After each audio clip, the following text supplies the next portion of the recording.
నేను ఏదో పెద్ద పాపమే చేసి ఉండవచ్చు, ఆ పెద్ద పాపానికి తగినంత ఫలితాన్ని మాత్రం నాకు ఇవ్వకండి.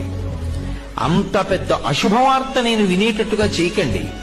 దానివల్ల నేను తల్లడిల్లిపోయేటట్టుగా నన్ను మార్చకండి. జీవితాంతం ఏడవలసినంత పెద్ద పెద్ద శిక్షలు నాకు వెయ్యకండి. మరి నీ పాపం ఎలా పోతుంది? నన్ను అనుగ్రహించండి. నేను తప్పు చేశాను. ఎందుకు చేశాను?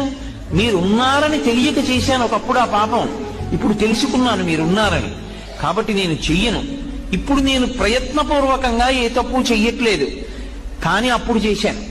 ఈశ్వర, మీరు నన్ను మన్నించి ఆ పాపము యొక్క ఫలితాన్ని ఇచ్చేటప్పుడు బహు తక్కువ చేసి ఇవ్వండి. నేను భరించగలిగేలా ఇవ్వండి తప్ప నేను భరించలేనంత దుఃఖాన్ని నాకు ఇవ్వకండి. ఇది నోటితో అడగక్కర్లేదు. ఈశ్వరుణ్ణి ప్రార్థన చేస్తాడు. వాడొకడు ఉన్నాడన్న నమ్మకం